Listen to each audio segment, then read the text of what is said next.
PlayStation Drive is starting. While you wait, make sure to like the video, subscribe to the channel, and hit the bell icon on YouTube to be notified of future goodness. If you enjoy our show, we'd love it if you gave us a 5-star review or rating on your podcast service of choice. To continue the conversation, join the Carpool Gaming Discord, where you can find a wholesome community to have a chit-chat with. For some exclusive content, you can also support us on Patreon. And finally, don't forget to check out the Carpool Gaming website for an awesome range of merch. Links to all that and more are in the show notes, but without further ado, let's get revved up for the PlayStation Drive. Whoa!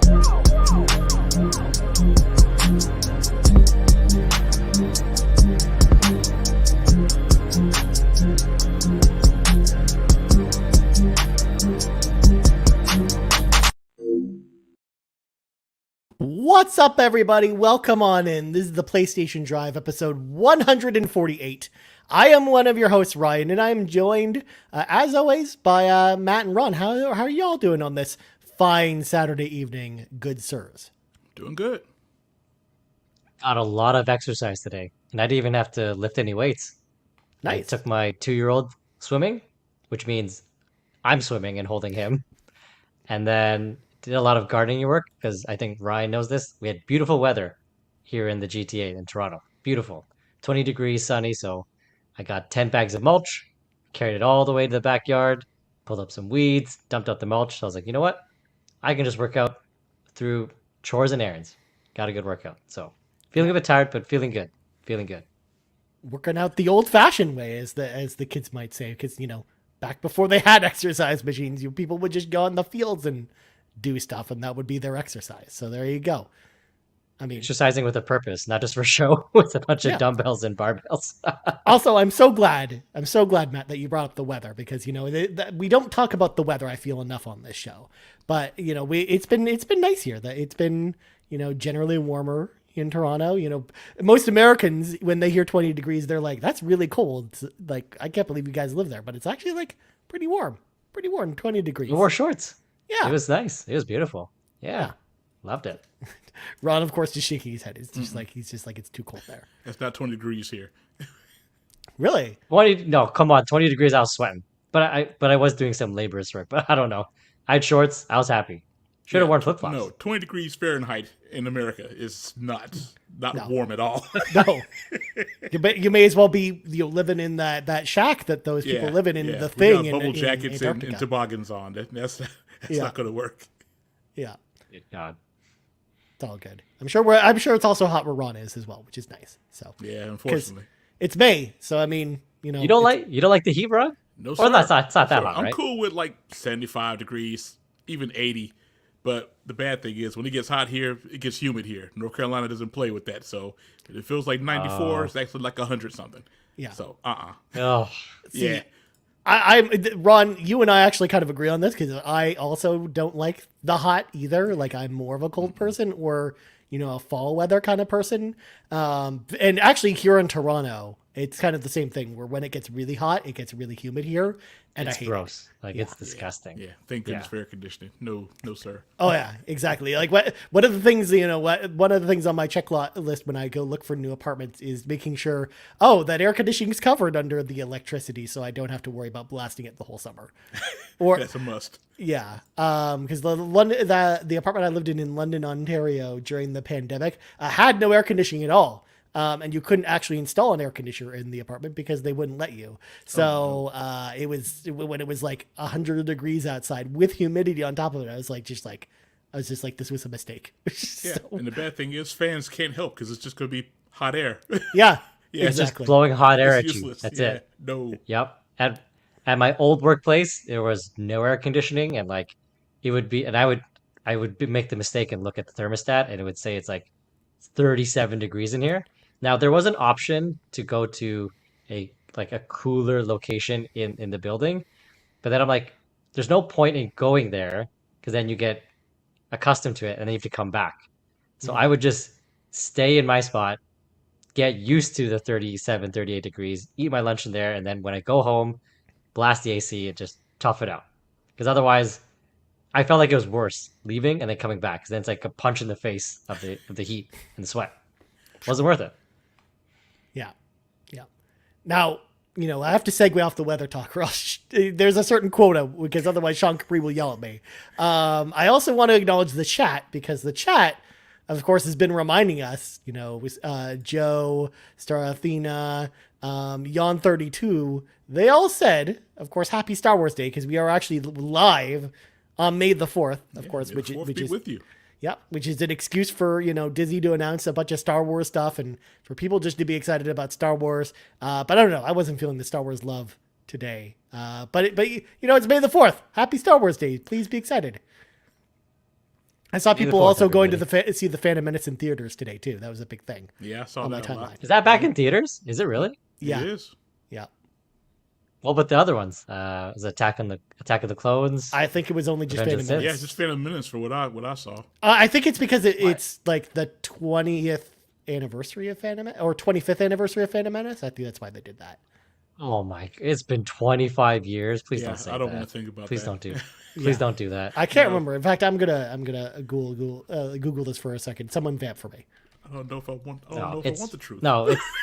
No, it's been like 12 years. Like, come on, like don't say it's 25. It came out in 1999, so 25 years. Goodness gracious. Oh god, 1999 was 25 years ago. Yeah, I mean, in 5 years, it's going to be 30 years ago, Matt. I guess I just don't feel do that. Stop. I mean, Please stop. golly, man. Wow. Stop this. Wow. Yeah. Honestly, actually, I thought it was older. If I'm being honest, I thought it actually came out earlier, because I remember being like, when Phantom Menace was coming out, like being all excited while I was in high school, because I was obsessed with Star Wars because of Star Wars video games. That was like kind of at the peak of, when I talked about, being a kind of like an esports before esports was a thing player, playing Star Wars Jedi Knight 2 and being number 4 in the world at that game. I was like so into Star Wars at the time. So I brought like my lightsaber to school and stuff. I was like so excited in high school for that. And when Phantom Menace came out, I was definitely one of those people that like, I don't have any of this revisionist stuff, history stuff. I was excited for Phantom Menace and actually liked what I saw, because I was dumb. Because on further rewatches, after I know more about, developing films and stuff I'm like, oh, I'm now just picking this apart in my head, and now I can't enjoy this film anymore. It's too bad. But I saw that film 7 times in theaters, and it was mostly worth it simply because of the Duel of the Fates kind of sequence where they have, the lightsaber fight and stuff like that. That was worth it for me, just getting to see that every time. Yeah. But so happy Star Wars Day, everyone. We had Alien Day about a week and a half ago, and now we have Star Wars Day today. So, good times. In fact, I was very close to seeing the original Alien in theater on Alien Day, but I ended up having to work late that day, and I missed the showing, because that's my favorite movie of all time. So I would have loved to see it in the theater. Maybe one day. But anyways, this is the PlayStation Drive, where we talk about PlayStation all the time, except for the first 8 minutes of the show where we talk about the weather and Star Wars stuff. So let's do some quick housekeeping. So, of course, we got patrons over at patreon.com/carpoolgaming, where, of course, you can, get all kinds of cool stuff like the Pants Patreon podcast for patrons podcast. Sean's episode just came out, and then we've got Seth's episode coming out tomorrow, and then we have a tease for a new pants person coming up very soon. We have I don't know if we've announced this yet or not. We'll talk about this, but also on Thursday we have a new episode of The Real podcast coming out, which is a conversation with Sean and Fulia, which is really cool. Of course, fans of the show know Fulia very well. So it's cool to have that come out this week. We also did, Matt, a conversation about Fallout, the TV show that just came out on Thursday.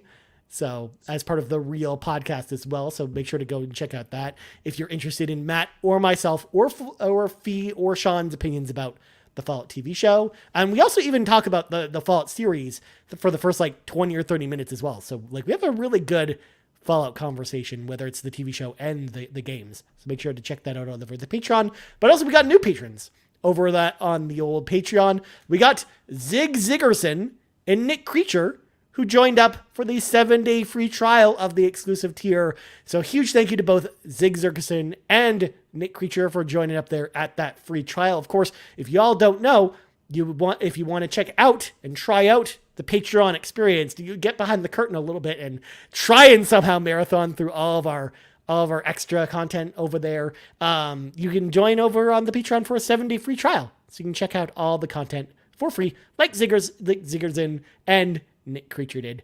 Oh my god, I'm so bad at pronouncing names tonight. But anyways, we should probably grab our 8 tracks, pop them in.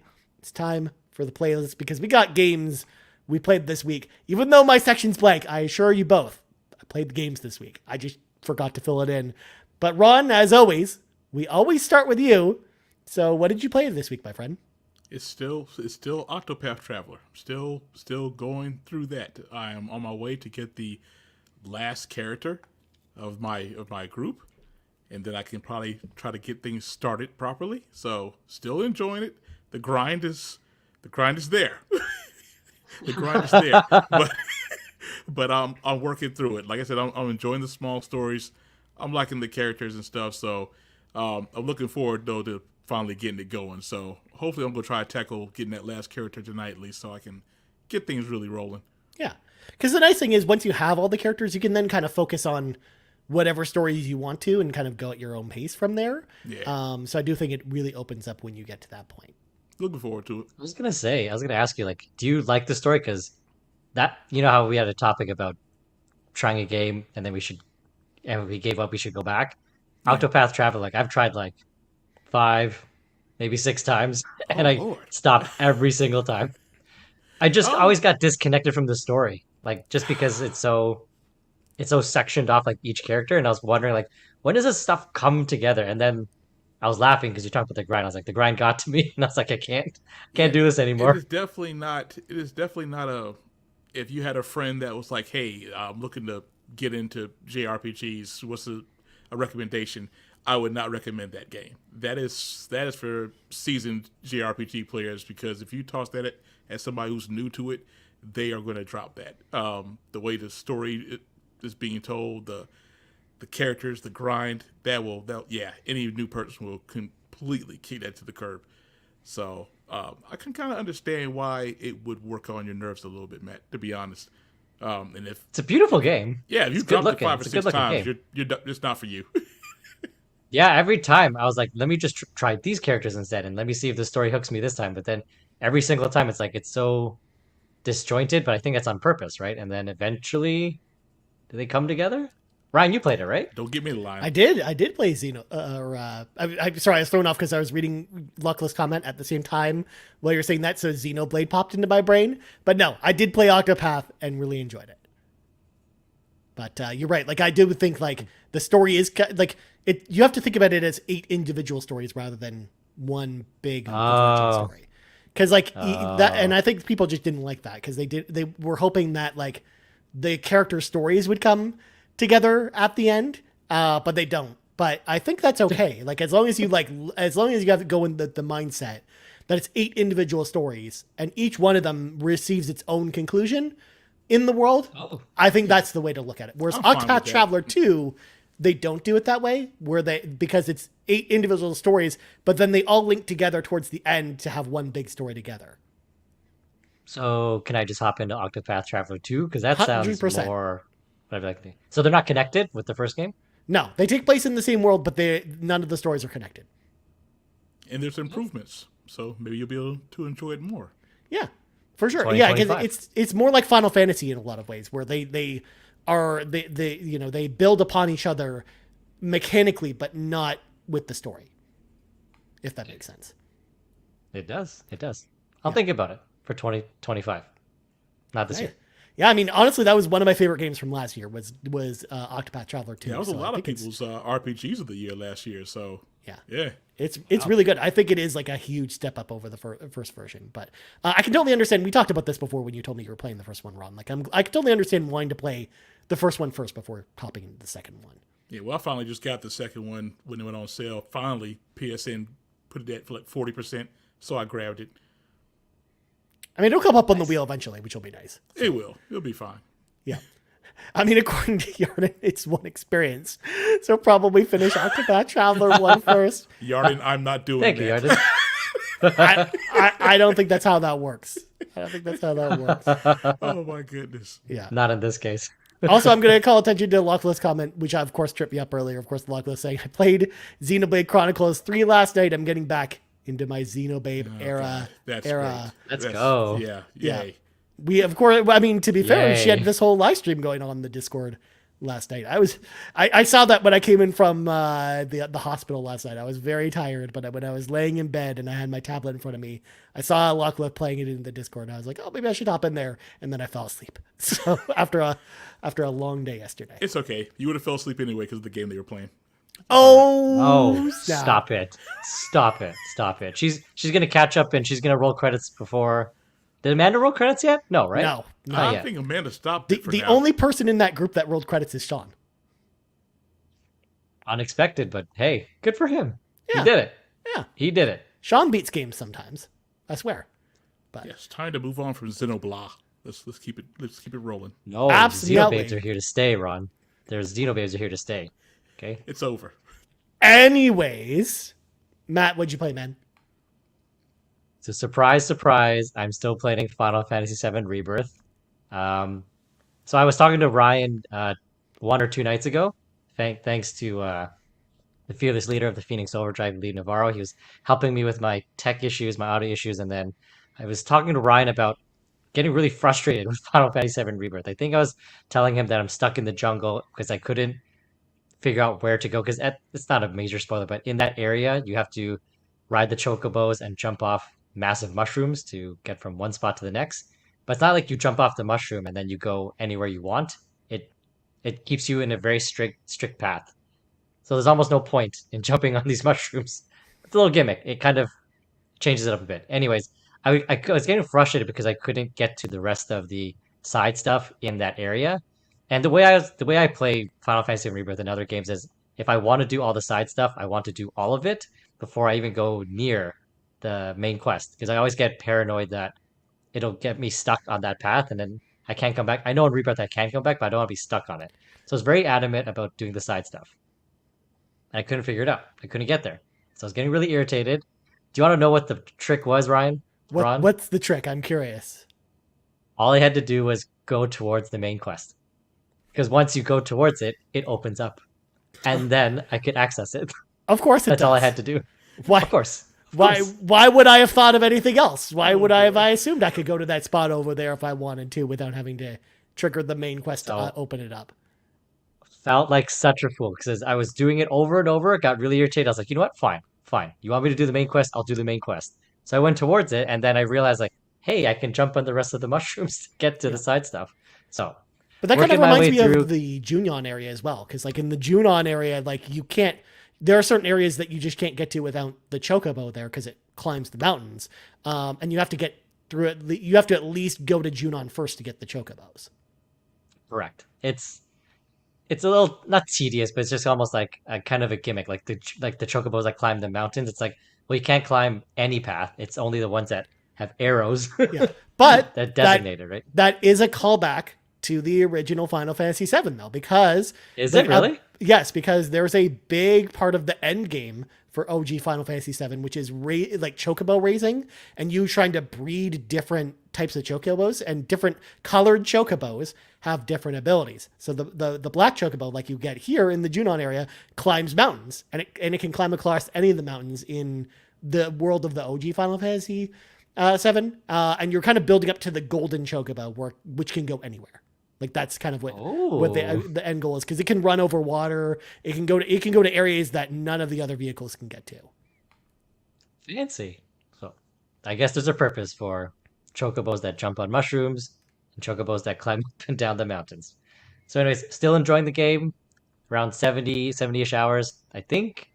I want to say it's still chapter 9, but so far so good. But otherwise, I don't know if I don't want to say if I permanently have given up on Veil Shadow of the Crown. I think I've shelved it for the meantime. Like it's just the last time I played it, it's too hard, and then Rebirth just has its hooks in me. I might go back for it at some point, but at this time, just I have to really be in the mood. Like I mentioned before, like you really have to close your eyes and play this game and be really mentally attuned for it. Like if you're playing super tired, like you're gonna get wrecked. So paused it for now, / shelved it. Still gonna meet up with the backtrackers. Looking forward to hearing everybody else's thoughts on it. But Ryan, where are you in Final Fantasy VII Rebirth? Have you passed me yet? No, I ain't close to passing you because I did, slowed down a little bit this week on 7 because I was doing a lot of other stuff this week. I played some Magic the Gathering in person this week, which was cool. Oh. And in fact, that's probably going to actually happen a lot more next week because I'm going to not 1 but 2 Commander Nights next week, which is exciting. Because I'm starting a new schedule at work, so I actually am able to go like during the week and do stuff now, which is going to be exciting. So between that and actually, I've been watching a lot of movies. Like I've been like I posted on Twitter that I watched the 2 newest Ty West horror movies, X and Pearl, because we've got the final movie in that trilogy coming out in a couple months, so I wanted to get caught up. So I watched those. I've been watching all the Paranormal Activity movies for the first time, so I've been watching a lot of movies, catching up on a lot of my horror movies specifically because I love horror movies. And I don't know, I just was in the mood to watch them, so I just didn't play as much video games as usual this week, but. I finished off the Junon area as far as, doing all the side quest stuff. So all that stuff's done. And I'm currently in Upper Junon doing the Rufus's ceremony stuff. That's where I'm at right now. Oh, that part's pretty funny. In a good way. It's fun.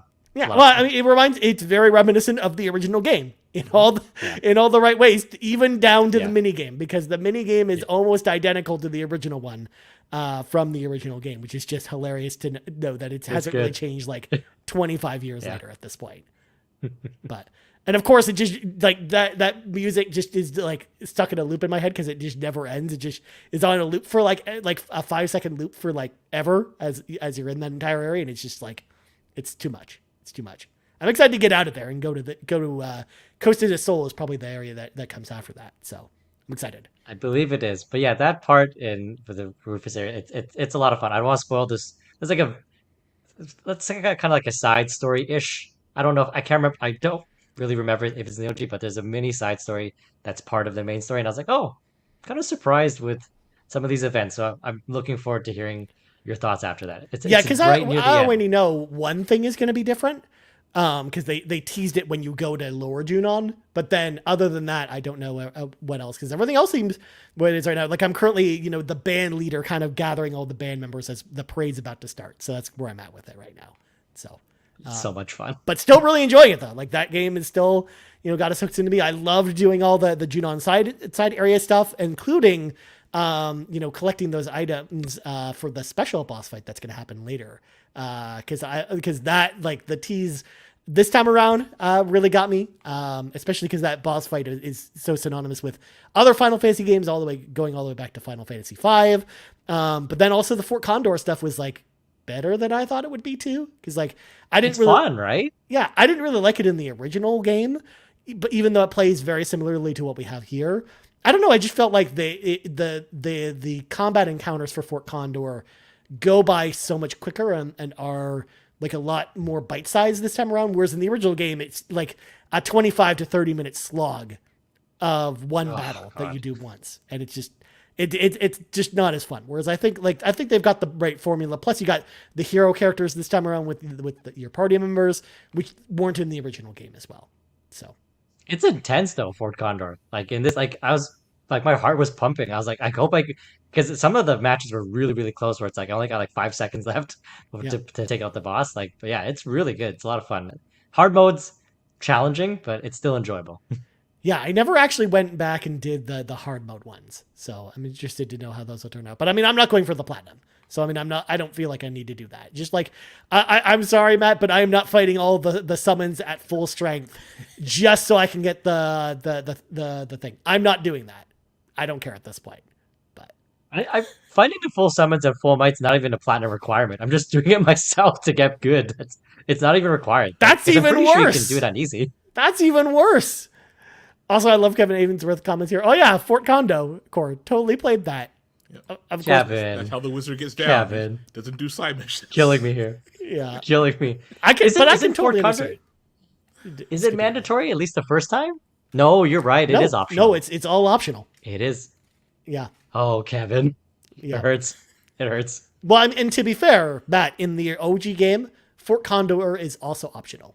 because it's instead of it being a digital like world that you get beamed into, Fort Condor is a physical location in the Junon area in the original game that you go visit with like a town and shops and stuff there.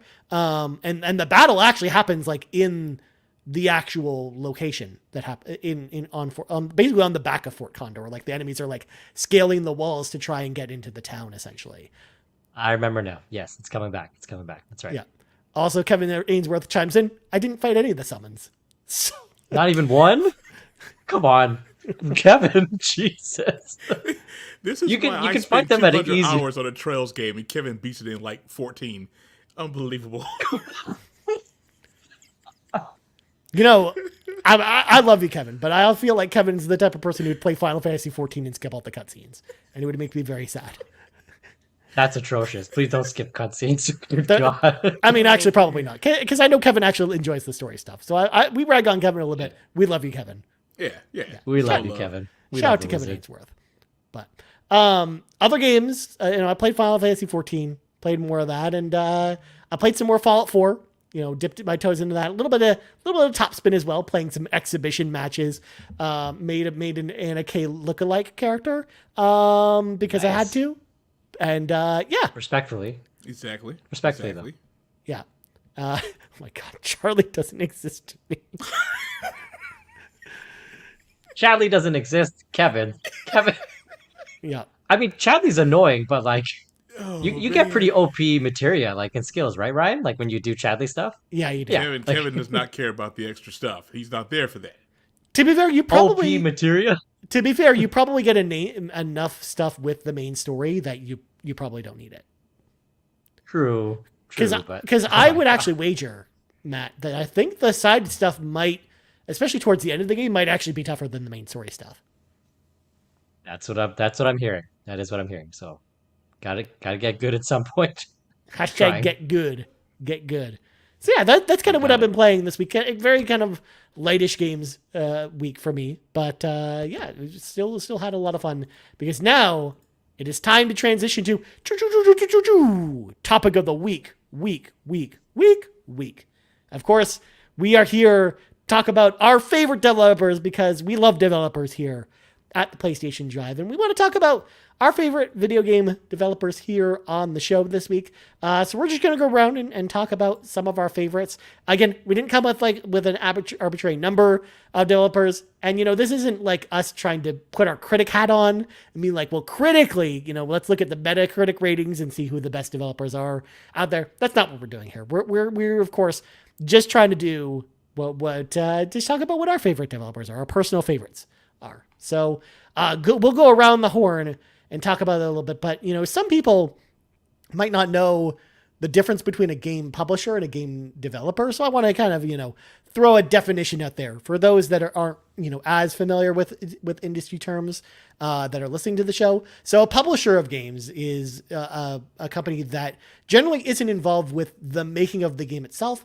They might provide oversight on a game's development, but generally they're in charge of publishing the game, pushing it out the door to all the different retailers, advertising the game, getting buzzed about the game started, basically doing all the promotion for the game itself, and just they are also usually the people who are providing funding for the game, and they're also just there to make sure that the game comes out and is successful. So that's that's what the publisher does, whereas the developer is the company that is making the game itself. And sometimes there are some companies that will develop games themselves and do the publishing, especially on the indie level. But in the AAA space, generally, in most cases, there's a developer and a publisher that act separately. But the developer is primarily in charge of developing the games themselves. So let's get into this. Let's talk about what our favorite developers are, and we'll go around the horn. And since I did this whole blabble now, Matt, you get to go first. What is your first favorite developer, man? You guys can correct me if I'm wrong at any time, but I feel like I want to say Capcom is my favorite developer. And a big piece of that is they're very consistent in terms of not just quality, but in terms of like the output of games. Like I'm not waiting 6 years for a brand new game from Capcom, right? Like the Resident Evil games between the remakes and the new titles, it's like what, every 1 to 2 years they throw in DLC. Like it's a very, very consistent output. Not all the Resident Evil games have been fantastic, but for the most part, they've been excellent, or I'd say good. And the worst one would be Resident Evil 3 remake, but I still enjoyed it quite a bit. But I just love the fact that they have, I don't know if it's good management or just a good timeline in terms of like dividing their teams in terms of, who's working on the remake. I will say, just put it in here. Capcom has 4 different divisions, like 4 different game development divisions that all work under the Capcom name. So Resident Evil is generally developed under the Capcom Production Studio 4, as an example. Whereas Division 1 develops some of the Resident Evil stuff. They also develop the Mega Man projects as well as some others. Division 2 mostly handles Ace Attorney, some of the Street Fighter stuff, Monster Hunter, like any of the online stuff is usually handled by Division 2. So they're kind of like Square Enix in that way, where they don't really have like fancy names for their studios. They'll just Capcom Development Studio 1, Development Studio 2, and so on and so forth. Where Square is also like Creative Business Unit 3 or something like that. That's how they name their studios. Anyways, continue. One company, one experience. Whatever. Okay, it works. It was coming. Okay. I had to. But I do look at the quality. Just looking at the quality and quantity, right? Like, and like the games that you're mentioning, right? Like Ace Attorney, Mega Man, Street Fighter. They're not my personal favorite games, but I've dipped into them and I've enjoyed them quite a bit. Like even Devil May Cry. Like again, I'm not the biggest fan, but I know if I was to pick it up for free 99 or on sale, I would enjoy it. And I just like the fact that it's consistent in terms of quality. And that's basically why. And yes, I do like Capcom because they are my Resident Evil machine. But outside of that, I think a big important piece is, how often the games come out. Because honestly, surprise, surprise, Naughty Dog is not on my list because they don't put out games enough, like frequent enough. Like even though Last of Us Part 2, I enjoy Uncharted, but like, people are laughing, but have they put out a new game on the PS5? No. They did. They put out The Last of Us Part 1. That's a brand new game.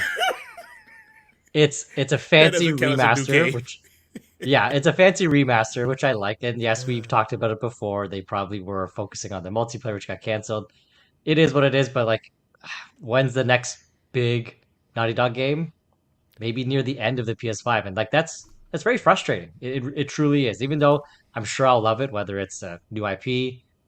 I don't think it's gonna be Uncharted. I'm guessing it's new IP or The Last of Us Part 3. I'm sure I'll love it, but the fact that I have to wait 6-7 years since the last new game, it's very frustrating. Like, well, I can't say it's my favorite. I will say, Matt, that I think it actually was supposed to be this year, because I think Last of Us Factions was supposed to come out this year, which they were developing. Like that was their big game that they were like all hands on deck with at this point, and it got canceled. So I think we would have seen a brand new Naughty Dog game this year.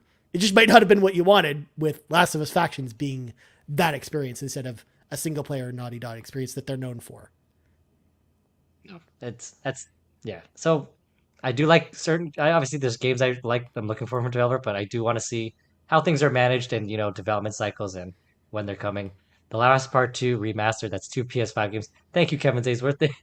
Yes, technically they are PS5 games, but my point is that they're not new. Okay? Like, that's from 2020. Well, hold the phone. They said The Last of Us Part 1 was built from the ground up, Matt. Okay. For the PS5. They can say that all they want. But exactly. No one's falling for that marketing gymnastics. Yeah.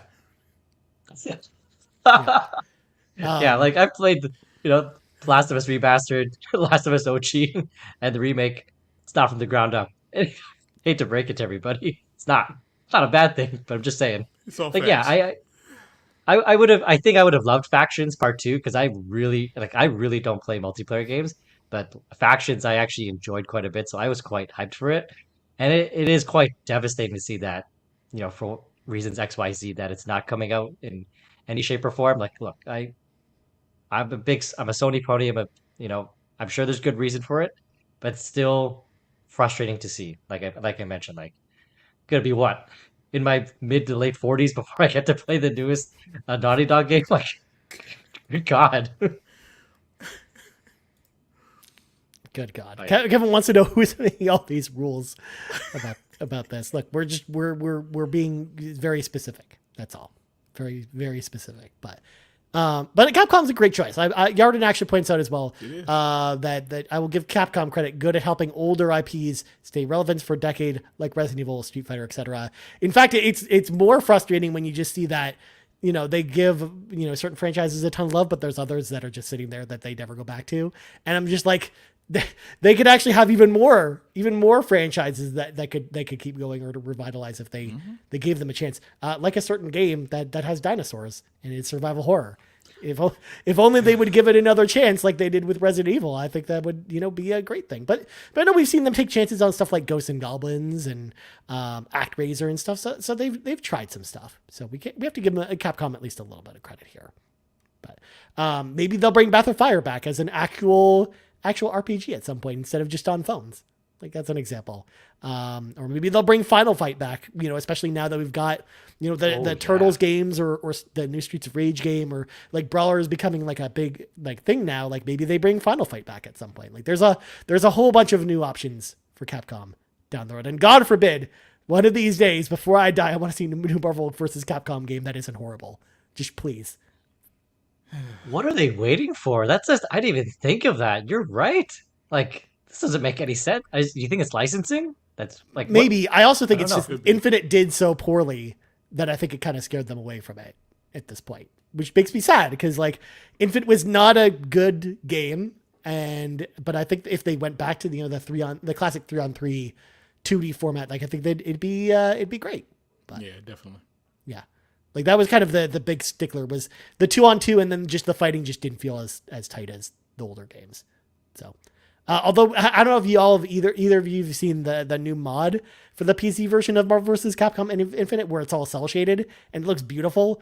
But because I guess they're like, oh well, maybe if we fix the visuals, people will like this more. Because the visuals were another point of contention with that game too, because it was like really cheap looking CGI 3D stuff. I feel like Capcom needs to bring back Mega Man. Like, was the last one Mega Man 11? Mega Man 11 was the last one. Yep. That was a while ago, no? It was a while ago, but it also did not do well. As much as I love Mega Man, that game did not sell well. So I don't know when they'll do that, but it was 2018, so it was 6 years ago. So it wasn't super my God. Come on, Capcom. Mega Man games are built differently. These new kids aren't going to be able to handle that. Yeah, well, I mean that was like actually side scrollers. I don't know. Well, I think that was part of the problem. Tough. That was part of the problem. Oh, really? With Mega Man 11, like people Have you did never played any Mega Man games? I'm pretty sure I beat Mega Man 11. I'm pretty sure there's a story mode. Oh, so Mega you Man There is a 11. story mode. You haven't Yeah. played the first ones. Okay. Oh, I played the OGs. Yeah, they're hard. They're tough as nails. Yeah, I'm pretty like, oh, have I even rolled credits? I don't even think I've rolled credits on any OG ones without cheating on the SNES Classic, where you could just like rewind. Yeah, the OGs are tough. Yeah, yeah. Well, they're I mean, rough. But Mega Man 11, there's a story mode. I'm pretty sure. There is. Yeah, you can play it on easy mode. Like there's an actual easy mode to get you through the game a little bit easier. But so then Ron, how many Mega Man games have you rolled credits on, huh? Only 3. 1, 2, and 3. That's Dang, More than me. That's pretty good. Most people actually like. I'm 300% surprised. more than me. I'm surprised with you saying 1 because that's the one that a lot of people struggle with. Yeah, 1, 2, and 3, man. Yeah. I was young Ron then. Yeah. Also, shout out to Matt Swinski in the chat who says, "Give me all the new give me a new Battle Network." Man. Yeah, that collection actually sold really well. So like, I could actually see them going back to Battle Network at some point. But Something. Just We'll see. don't let that franchise go You dormant. never know. Like, seriously. Capcom, sometimes they go in the bag. You never know. yeah, I mean, honestly, I would rather just see a brand new Mega Man X game because God forbid we haven't had a new Mega Man X game since the PlayStation 2 era. Yeah. Like, Are you serious? Is it seriously PS2? No. Mega Man X8 was the last one on PlayStation 2. That was like too long. That was like the 3D Mega Man X2, which was really, really bad. So I was gonna say no, don't do 3D. No, thank you. no, We don't do that. and then I forgot because I was looking at my shelf the other day and I was like, oh yeah, I forgot that Mega Man X Command Mission was a game too that came out as well, which was like a strategy role playing game I forgot in the about Mega Man that. X universe as well, which is actually pretty fun. So, but no, Mega Man X has been laying dormant even longer than just normal Mega Man. at this point. So like Wow. Mega Man X9 would be awesome if it just came out of nowhere one day. But I mean, I'm an old school Mega Man person. Like I have a yearly tradition on Extra Life where I play through all 6 Mega Man games back to back in a row and just roll credits on all of them because I just love playing them that much. So I would love to see more like classic Mega Man because I actually really liked Mega Man 11. So I would love to see what they do next. But that was developer number 1, Ron. We should probably get to you. What is your first favorite developer, man? The king of developers for me, Falcom. All the hits, they just take shots, make buckets every time. The Yi series, the Trail series, they're just fantastic. I haven't been disappointed with any of their games. They are just super underrated, but man, they just for the people who are fans of them, they know exactly why they would be my number 1. Those guys just don't disappoint. And to make that many games with the stories just all just come together, come on, man. That was an easy number 1 for me. Nice. I mean, you've got Kevin and Matt both excited in the chat. Yeah, Falcon and Rose is Rio in the house. Yes, sir. Oh my God. Matt, they're overrunning us at this point. Too many Falcom people are here. Kevin, Chris, and Matt, we all up in here. My God. Haven't played a single one. Don't even know where to start. Is it one experience? Or I Don't can worry. just It's do one at a time? experience. It definitely is. I'll talk Oh to you about God. it. It's like I'll get you- 27 Oh, gosh. games, but one experience. It's going to be all right, man. No, thank you. I'll break you in. It's No, going to thank be you. all right. Oh my God. Join us. You like good stories, don't you? Well, never mind. Is You're it- an Automata fan, so you're actually maybe not. Stop it. Is it turn-based or is it action? RPG? The Yeez games are actually action, but turn-based for the Trails games. Yeah. Wait, are the Yeez games and Trail games connected or they're separate No, franchises? they're different franchises. Separate franchises, but just Okay. as great. Yeah. But yeah, because Oh, you were gonna say, Falcom like, basically focuses on 2 franchises. Those are just the 2 things they have going all the time. Yeah. So which one's your favorite? Jesus. Man. Be careful with your answer. Your Falcon Bros might get mad. You can't really go wrong with any of them. Oh yeah. I'll say Trails only because of all the characters that you keep running into like the whole series long. So you kind of grow more attached to those games. They pretty much do a separate story each time. Adol is pretty much the main character that you have in all the games, but Trails, yeah, all those guys you run into quite a bit. I would also say like Adol like almost feels like a different character in every game anyways. Like he's not Sometimes. yeah, he's not. Sometimes But just he I mean, does. like he's not. He himself is not even consistent across all the games. His look is consistent, but like his character isn't always consistent. And the stories jump around, so his age changes. So, more experience as he gets older. Yeah, yeah. These games are actually fun. Like I actually don't mind those games. It's just the Trails games. It's just I think it's too much of a time investment for me personally. It's a hard place to jump into. I mean, for people listening, if you want to jump in, Cold Steel is going to probably be your best starting point at this point, because it is a lot of games and the stories do really all connect to each other. It's a great series, but it's hard to find a place to jump into. That part is true. Again, Kevin Ainsworth in the chat chimes in saying all 13 Trails games are required. He ain't lying. There's 13 games for the It'll be one fine, experience. It'll I be thought there fine. was actually more than that. But Ryan, stop this. I'm trying to get Matt on board here. I mean, 13 games. you're making it sound like Ron that I want him to get on board with this. I have other It's okay. games I would love Matt to play at some point. Oh, God. 13, Anything's better like- than Xenoblade and Automata. Come on, let's get him on some real stuff here. Oh, Jeez. Matt brings up a good point. I won't. Ryan, just don't play Final Fantasy 14 for 1 month and you'll catch up. I mean, he's not wrong. He's not wrong about that. No, well, I don't know though. It's a big investment. Like I've played some of the Trails games and enjoyed them, and there's some that I just didn't get into. Like Trails from Zero and Trails to Azure. I liked both those games a lot. I actually think both those games are really good. And those are actually like ones where I, as a new person to Trails, actually thought that was like a good jumping in point. Like those like got me into it. And I know Kevin, he was part of our review discussion for those, and he also was like just starting out, and then he went back and played all those games. Like that's kind of how he got his start. So I think like if you look at modern games, it's either that or Trails from the Sky. I'm assuming, right, right, Ron? Like that's probably where you want, where like the best place. Yeah, I mean, if you're gonna start over at the newest arc that just ended. Yeah, In the Sky is where to start off at. Yeah. Because you kind of want all those references when you go into, because otherwise, Trails into Reverie or something probably feels less special if you only played Cold Steel and don't play those. I mean, I jumped in at Cold Steel, but I also watched like 8 million videos to get all the lore and stuff, because at the time I hadn't played In the Sky, hadn't played the Crossbell games because they weren't even out here. So yeah, you got to do that. Yeah. Later, Matt. So we had to have Falcom, I guess, represented here. This would be the last time we talk about Falcom for a while, hopefully on the show. But I'm glad it's your favorite developer. God, the hate. Can I just watch like a bunch of YouTube videos and then just play the latest one? Can I just do that instead? You're going to be watching a lot of videos, sir. I was just going to say, that's going to be like 100 hours of watching, probably.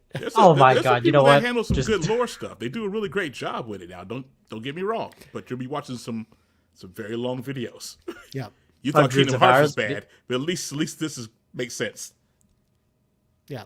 It probably will watch on 2x speed. Yeah. Jeez. It'll only be at like half as long as the playthrough that Ron watched of Final Fantasy VII Rebirth. Wow. I'm guessing that video is probably like 50 hours or something, I right? want to say, I think it was like almost 30. Oh, they must have trimmed down 30 some of hours. the stuff then. Yeah, it was almost 30. I told you, they got rid of a lot of fluff. They stuck to the main stuff and a few side missions that were important. Yeah. Cool. I mean, Kevin also chimes in saying you could just give it the old Kevin Ainsworth method of playing through the games. Just do side And stuff. Kev's not lying. You could do that.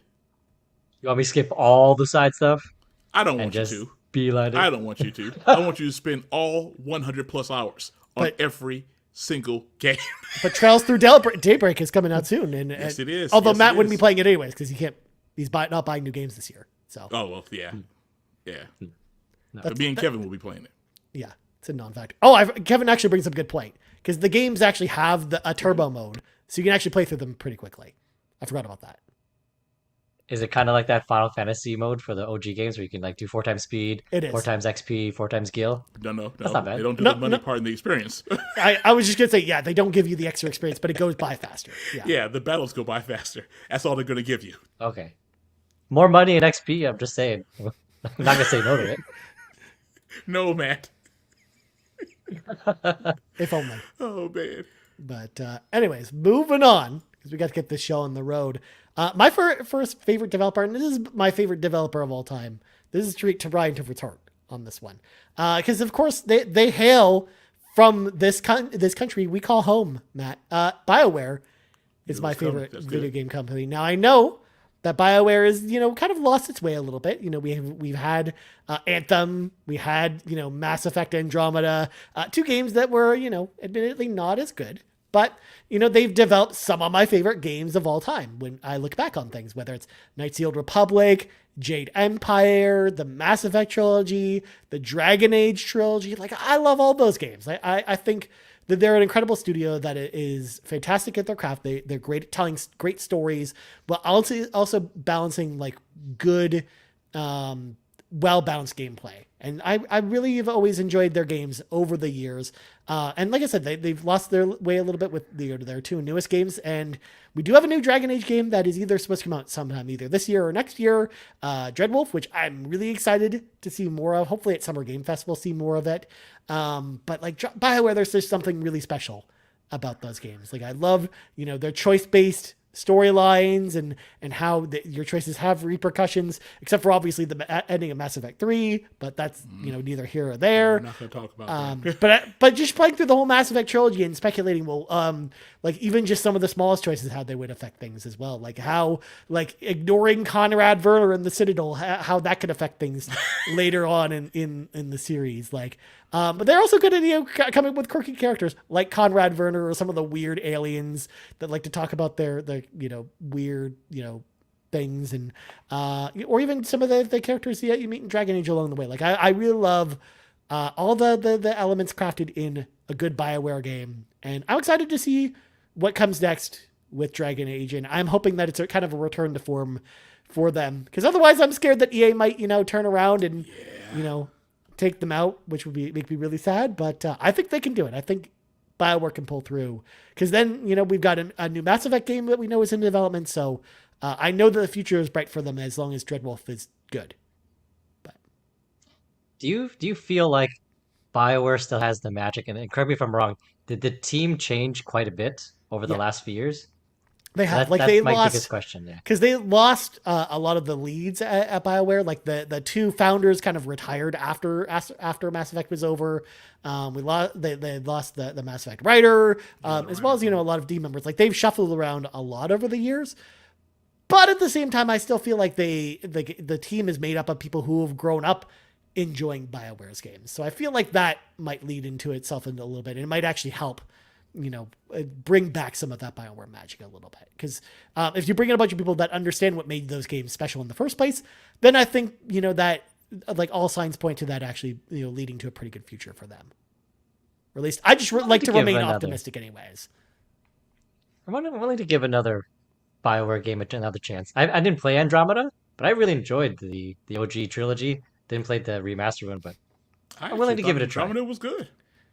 Yeah. I enjoyed it more than Mass Effect 3, to be honest. So, yeah. But I also played it like months after it came out, and I didn't play it at launch. So. Oh, yeah. See, I played it at launch, and I had a much different experience. Until the main BioWare team took over and was like, hey, we did this huge giant patch. You can play the game now. And then that's when I finally bought it. And at that time, I think it was like 50% off by then. Yep. So, yeah, but I enjoyed it, though. I thought it was all right. It wasn't Mass Effect 1 and 2, but I actually enjoyed it better than 3. Yeah.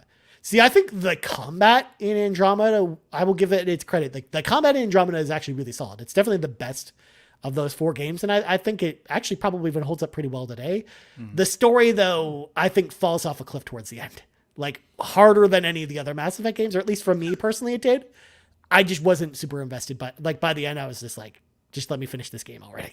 It's kind of how I felt about it. But I know that it's worth checking out. I would say so, man. You can probably get it pretty cheap now at this point. I was gonna say it goes on a sale all the time for under $5 Canadian. Yeah, there you go, then. Wow. And if you have Game Pass Ultimate, it's already there because it's part of EA Play. So you don't even have to buy it, Matt. But I say, Matt, you might not have to play it then. I mean, you can. All right. Yeah, no, I really enjoyed Mass Effect 1, 2, 3. It's been a while, but I remember playing them. Yeah, I know 3 kind of, but for the most part, the entire series, like I looked very fondly of it, and I kind of wanted to check it out. Yeah. So, all right. Yeah, I'm curious to know like what would happen because I haven't revisited since playing it at launch. So like, I'm curious to know how I'd feel about it if I went back to it because like maybe I would actually enjoy it more. Like I don't think I would have liked it if I played it at launch. There was too many. I was gonna say there were so many bugs, so many bugs with that game. Oh my god, it was just a pure mess. It's kind of ridiculous. But all right, Matt, your time is here, my friend. Give us another developer. I think it's no surprise, everybody. I got to give a shout out to the one and only Monolith Soft, who was the developer behind Xenoblade Chronicles 1, Xenoblade Chronicles 2, Xenoblade Chronicles 3, and don't forget, one of the old goats on the GameCube, Baten Kaitos and Baten Kaitos Origins. Fantastic RPG games. Like, if you have not played Baten Kaitos, I know it's a card game, but hear me out. Incredible story. And Xenobabes rule. Thank you. They do rule. Thank you very much. Xenobabes know. Xenobabes know what I'm talking about, all right? Ron, come back here. You can't leave. You can't hear me with the headphones off. Okay. I'm pretty sure they developed other games like Xenogears, which I haven't played on the PlayStation. I heard they're highly regarded. There's only one. At some point. There's only one Xenogears game, but then there's only one. But then on the PlayStation 2, they did a trilogy called Xenosaga. Yeah. Oh. 1 and 3 were the only ones worth playing, but 3 was solid. 3 was really good. Wait, 2 is actually good. Anyways. Continue, Matt. I will. Baten Kaitos and Baten Kaitos Origins. It's one of my earlier experiences with RPGs, but just the story was just so engrossing, and the twists and turns, like you just don't see it coming. And the two games are very tied well together, so just fantastic. And yeah, on the surface, when I read the back about it being cards, I was like, this seems kind of foolish, but give it a try. It is quite a fun combat, but excellent RPG experience. And then I think I've talked this on many podcasts about Xenoblade Chronicles. Love 3, love 2. 2 is my favorite, even though it's got a few kinks to it. But just, I love the fact that even though they are they're the same series that they actually made an effort to change the combat between all three of them. They could have kept it very, very similar, but I do feel like they've tried to add the experience to it. And I do feel like they kind of see what didn't work and change it. Like, so for example, Xenoblade Chronicles 2, it's almost it's beyond frustrating trying to figure out where to go. I'm pretty sure in Xenoblade Chronicles 3 you hit a button and it gives you a red line, like follow the red line to go to your next path. And and it's an option if you want to be immersive, you don't have to have a magical red line, but I'm like, yo, I don't want to waste any time figuring it out. Give me that red line. It's there. Boom, done. So Monolith Soft, I wouldn't say it's my favorite developer, but shout out to it. Like whatever their next game is, whether it's another Xenoblade game or some new IP, I could confidently just buy it and just go for the experience. I can do it. You should too, Ron. Try. Give it a try. Yeah, no, that's okay. Thanks. I was gonna say, I think Multi-pass. I think you already gave them enough of a try at this point. I will say though, you didn't mention this, but like one of my favorite series from them, and actually probably my favorite series from them, you didn't even mention, which you may not know about, is the Project Cross Zone series on the 3DS, because those were like a crossover that Sega, Capcom, and Bandai Namco did, and Monosoft developed them. They're like strategy role playing games with characters from Sega, Capcom, and Bandai Namco in them. So you can make your party with like Chris and Jill from Resident Evil, hanging out with, you know, I've never heard of this. yeah, Oh my God. hanging out with, you know, a bunch of characters from like the Valkyria Chronicles games and the Yakuza games amazing. and stuff. Yeah, it's so cool. I actually love Project Cross Zone. So, because it's very silly, it just doesn't take itself seriously, because it just kind of like, it's a very kind of meta crossover game. So it's very silly and fun. But that's probably my favorite series from Monolith Soft, which is too bad because the team within Monolith Soft that did all the Project Cross Zone games, they're all gone now, which makes me know that there's never going to be another one, because I would love to see one of those on like a modern day console. I think that would be super cool. But yeah. I was gonna ask, is it stuck on the 3DS? Like It is- it's not available on anything else. Is stuck on the 3DS, which is too bad. Although there is, they did do a PlayStation 2 Namco Cross Capcom, which is what kicked off the series. But that's Japan only. It never came out in North America. But I've played it though, because there's like a English translation patch you can play with it. So I have played that game and really enjoyed that as well. But no, they unfortunately are locked to 3DS. They're very pretty games. It's also one of those things too, where actually Project Cross Zone 2, they brought in Chrom and Lucina from Fire Emblem, because since Nintendo was like, that was after Monolith Soft was acquired by I'm Nintendo. surprised Like they were able to even come to an agreement on all this. Good grief. yeah, so you've got, you know, like Mega Man running around with Chrom and Lucina, and you know, Nemesis. They're fighting Nemesis, and they're hanging out with Yakuza characters. Like, it's the weirdest game. Wild. Yeah. It's so cool. If I can't play it, I'm gonna look up some videos on this for sure. This is wild stuff. Yeah. Oh, sounds like so much I fun. should send you after the show, Matt. Just even watching the intro cutscenes are ridiculous. Like, it's so cool. So right. yeah, I will have to send you some stuff after the show is over. Because yeah, I blew Garrett's mind with this too. Because when we did our Monolith Soft episode of the RPG Cave, he didn't know that this was even a thing, and he's like, so he went back and actually played those games. Like, oh, that's pretty cool. But Yeah, no, I didn't know. Obviously, I knew Patent Kaidos. I knew about Xenogears and Xeno. I didn't know about that, but I gotta check it out for sure. I like it. yeah, I like it. 3DS stuff. It's just it's hard, right? So because we're PlayStation people, we're not really, you know, huge 3DS people. So there you go. I don't even own one. That's the problem. See, that's what I mean. I had one, but I didn't have that game. You had a 3DS? No Yeah. way. Yeah. You have to remember, this is all before, you know, the post GameCube era. 3DS. I'm shocked 3DS that was you fine. bought a 3DS. Yeah. 3DS was fine. And plus, my daughter got me into that, so, you know, she's kind What of. were you playing on the 3DS? I'm very curious. What were you playing on the 3DS? What was it? The World Ends With You. That's the game that she got me on. Okay. I did enjoy that quite a bit. That is it. And she also enjoyed. yeah. Was Cooking Mama on that one? It was. Yeah. It was, yeah. Yep. I enjoyed the hell out of that too. Yeah. The World Ends With You. It's funny enough not what I because was it came. The World Ends With You. They did a Switch port of it, but the Switch port is actually like way worse than the 3DS version. The 3DS version is the way to play it. Good lord.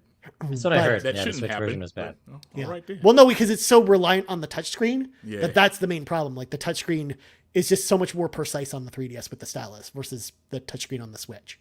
Like, that's the problem. But real quick, before I go to you, Ron, I'm just going to address these two comments in the chat. First off, Rio says, I wish they could do something with Xenogears, but I believe Square has the rights to it. We know Square isn't going to touch it. Yeah, because in fact, since Monolith Soft is over at Nintendo and Square is over at Square, they would have to collaborate on it, but you never know, because they collaborated on Mario RPG. So, like, I would imagine that second disc. Fix possible. that second disc, and I think that'd be great. I'll go back to it. Yeah. Like, having Xenogears re-release, like, you know, Final Fantasy 7 or 8 or 9 as, like, one of those PS1 HD remasters, like, I think that's all you really need to do with something like that. And then, you know, maybe if it's popular enough, maybe they do a second Xenogears. I don't know, but that would be super cool. But yeah, it's too bad that game is lost to time because Xenogears is a very good game. And then Star Athena says, Ryan, you should stream this. That's the thing with 3DS. Unless you have like a $300 mod to your 3DS to add like the capture setup to it, which most people don't even really do anymore. There's no really real way to stream the 3DS games, unfortunately. Unless you use an emulator. But I don't know if I want to go down the emulator route to do that, unfortunately. So that's why, I mean, because that's a game I've wanted to do for Extra Life for forever. It's something like Project Cross Zone, but it's just like the capability. Unfortunately, like Nintendo just made it so you can't really stream from your 3DS, and it makes me sad every time I look at it. Because like you can stream from your PSP and your Vita just fine, but streaming from the, you know, the DS or the 3DS, no, we can't do that. Apparently, it's not the world we live in. Nintendos. Yep. All right, Ron, second developer. Let's go. Insomniac Games. I know everybody is in love with them now because of the Spider-Man games, but I love them back from Ratchet and Clank. I love the Ratchet and Clank series. I love platformers, so that was just kind of right there a weak spot for me. So, and they're fun. The gunplay is always fantastic because they have so many crazy weapons, and the stories are just a good time. I mean, they never really take themselves seriously. I think A Crack in Time kind of got a little heavy in a few places like that. But, man, overall, yeah, Ratchet and Clank is just fantastic. And then, of course, now they've really hit their stride with Spider-Man, and they're just rolling with that. So Insomniac is just heavy hitters. They have not disappointed me. Nice. Yeah, that was one that, like, I put in my honorable mention section, mainly because I knew that you would probably talk about that, Ron, because I also really like Insomnia games, you know, whether it is Spider-Man or Ratchet and Clank, or even, you know, going back even farther, like something like Resistance. I love those games. I think Insomniac's done a lot of great stuff over the years. You know, and they, you know, they've had some duds like Fuse, yeah. As an example. Not to talk about that one. Yeah, but you know, for the most part, you know, they've done some good stuff. Sunset Overdrive, very good game as well. So, yeah, I think they've always been a very, very solid developer. So, you know, Sony that was like the steal of the century when Sony bought Insomniac for the amount of money they bought them for. Because they've been kind of been carrying the PS5 on their back. There's no kind of to it. Yeah. Heavy. Oh, come on. We got the one experience of The Last of Us Part 1 and Part 2. Good God. I wouldn't say they're carrying the PlayStation. I mean, it's carrying me over, but I mean, even I can it recognize made money it. for them, but yeah, they weren't new games. That's for sure. Yeah. Nice. That's a good one. I'm just wondering, like, because I think we all know the roadmap for Insomniac games. It's going to be Wolverine. I'm guessing there'll be more Spider-Man games. Like, do you think Sony will ever? I mean, I don't know if they allow them, but do you think Insomniac will have an opportunity to do new IP at some point, or do you think it's like, yo, we got Wolverine, Spider-Man, which is like literally carrying the PS5? Do you think they'll ever let them say, you know what, go creative, make something new? Man, that's the problem. I don't know. I mean, the Marvel stuff is really paying off for them, and there's so many characters that they can go into that. So it's almost one of those things like with Naughty Dog, where they had Jack and Daxter, and then they started going into the realistic stuff with Last of Us and Uncharted. So it's kind of like, do they pivot back to Ratchet and Clank, or do they stick with what they got? Because like I said, there's a lot of characters they can get into. I mean, I would like to see them do something new, but I don't know, man. Sometimes it's good to go where the money's at. So, and as long as Insomniacs is enjoying themselves, and you know, if Sony isn't making them do it, I mean, hey, power to them. Yeah, I feel like they've ramped with the current staff that they have in Insomniac. I think it's just there are a lot of people that really like making comic book games. Like, I think that's just it. Like, I think they've turned over enough staff now at this point where I think most of the people that are there are people that came in because they wanted to make the next Spider-Man or the next Marvel-based game. So I think that's the direction I think they want to go in at this point. Otherwise, I don't think you'd see something like Wolverine happen there. Like maybe they give Wolverine to a different studio. And they're quality games. I mean, they're not missing. So. No, I think at this point, I think they are the superhero studio, which makes me sad because I would love to see them do more stuff. Like maybe go back to Ratchet and Clank because I think Rift Apart was really good, and I would love to see them do maybe another. I don't want to see them stop making them. But I don't know, man. Yeah. I think if there's another Ratchet and Clank game, I think they give that to another studio. Unless Insomniac just really collection. There's no reason why those earlier games have not been HD remasters. Oh, they're available on the PlayStation 5, Ron, through the power of PlayStation Plus streaming the PlayStation 3 version. Let's not count that. Let's not count that. But that's actually like the promise of what PlayStation Plus Premium was supposed to be, though. It was supposed to be, yeah. Because they're like, oh, well, we'll bring back PS1, PS2, and PS3 games. So obviously, they can bring up the Ratchet and Clank PS2 games it would be if nice. that's the logic. I have the PS3 collection, purchased digitally. So, if they decide to do that, then I already have it. But when's Sony going to do that? Yeah.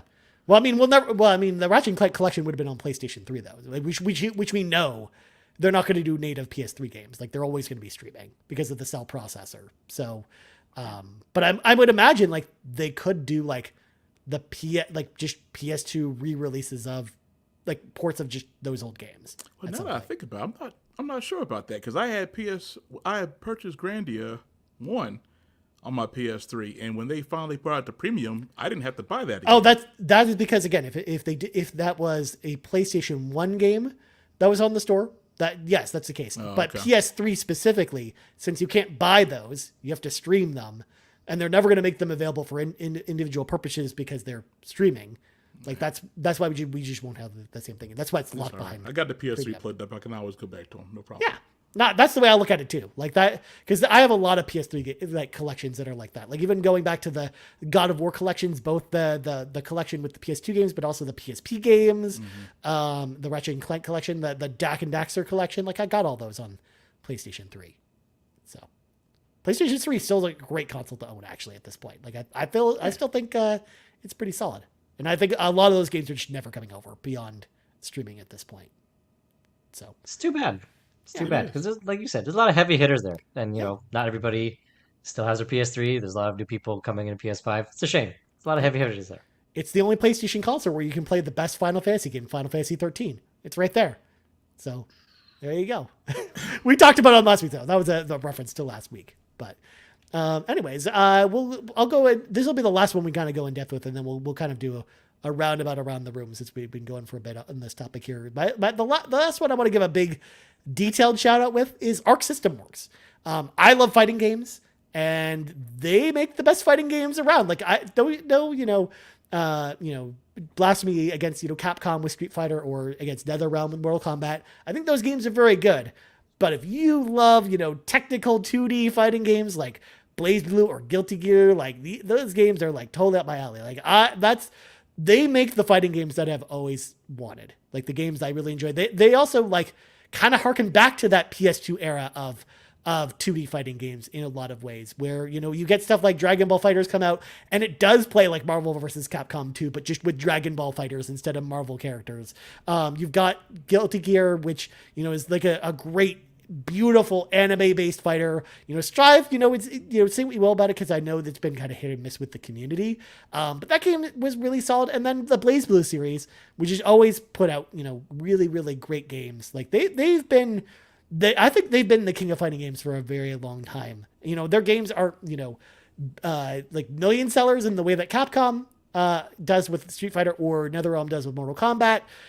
But if you're in the fighting game community, it's impossible to avoid Arc System Works games at some point. And I think they're probably the best in the business, and they're definitely my favorite fighting game developer. So shout out to Arc System Works. And then they also venture outside the box as well with some other stuff, because they also have a whole publishing arm. And they actually publish a lot of really interesting indie games like the River City Girls games, because they also own like the Kunio-kun license from the NES days, so they own like the River City Red Zone franchises and the Double Dragon franchises and stuff like that too. So I love the fact that they license those IPs out to really good indie developers as well. So they that just adds on to that, even though that doesn't really count because they're not developing those games themselves, they're publishing them. It just adds to my love of Arc System Works even more. Nice. But anyways, Matt, let's kind of go around and kind of give like any other ones we want to talk about, just quick shout outs as we kind of round the topic out. Just a quick shout out to Sucker Punch. Like, I thoroughly enjoyed the Infamous series, all the games, even the ones that people don't like the one that came on the PS4. I can't remember what it's called. Not First Light. No, is it Second Son? Second Son, right? Second Son. Yeah, that game is actually really good. Some people, I like that game. I really liked it. I liked the OG Infamous games, and I was just very impressed with Ghost of Tsushima, just because when I saw the trailers for it, I was hyped for it, but at the same time, I was like, I wasn't sure if Sucker Punch could deliver on not just a new IP, but just such a different style of game that's outside of their wheelhouse. And I love Ghost of Tsushima. I was like, just to see that they were able to new IP, new story, new characters, new combat system, so different from their previous games is just very impressive to see. And then again, it's nice to see that they were able to make a AAA game. I can't remember the exact budget, but it was significantly less compared to other AAA games, including The Last of Us Part 2. So just to see that they were able to, do it cost effectively, didn't take them too long. Like, it's very impressive. So I'm very excited. Obviously, I mean, they haven't announced it, but they'd be foolish not to do a sequel to Ghost of Tsushima. So I'm very excited for that. And whatever they do, I would confidently just go in day one and just jump right into it for sure. Yep. One of Seth's favorite games of all time, Ghost of Tsushima. It's exciting. Seth, come on. you don't have to platinum it. Like, how long does it take to beat Ron? Like, without platinum, it's like, what, 40 hours? I wouldn't know. It's a long game. I'm not sure. Yeah, I know. He's never going to go back to it. Platinum's like 60, 70, but like I know he's never going to go back. Yeah, it's a shame. It's a beautiful game. Like, just even exploring, like, just the game, it's just stunning. It's so good. Thank you, Jan32. It's so good. Yeah, come on. He's right. It's pretty good. That's a good pick. I like Sucker Punch a lot. I think they make good games. But Ron, what about you, man? Quick rundowns since Matt got Sucker Punch from me. Santa Monica Studios, Obsidian, Arcane, before Red fell, of course. Of course. And I would throw CD Projekt Red out there also. Nice. Yep. Nice. I mean, also, I will say Redfall admittedly is better when you go back to it now, because they actually fixed a lot of the stuff, and I actually liked that game when I went back to it. I went back to it like 8 months after it came out, and it actually was pretty good. So I think it's actually better. But again, I also had Sucker Punch on my list, so I'm gonna skip past this one. But the last three I've got, Team Ninja. I always get excited when a new Team Ninja game comes out. I will be even more excited when maybe a new Ninja Gaiden or a new Dead or Alive comes out at some point. But Rise of the Ronin and Wo Long were fun. Creative Business Unit 3 over at Square Enix, of course, makers of the critically acclaimed Final Fantasy 14, of course, but also Final Fantasy 16. They're newer to the game, which is why it's tougher for me to rank them any higher. And then Vanillaware. I love Vanillaware's games. Again, similar to Team Ninja, every time a new Vanillaware game gets announced, I get very excited for it. Like Unicorn Overlord, like 13 Sentinels. Every time they announce a new game, I'm always so stoked for it. So I can't wait to see what they do next after Unicorn Overlord. I think they're in a really good spot, especially because Unicorn Overlord actually sold really well.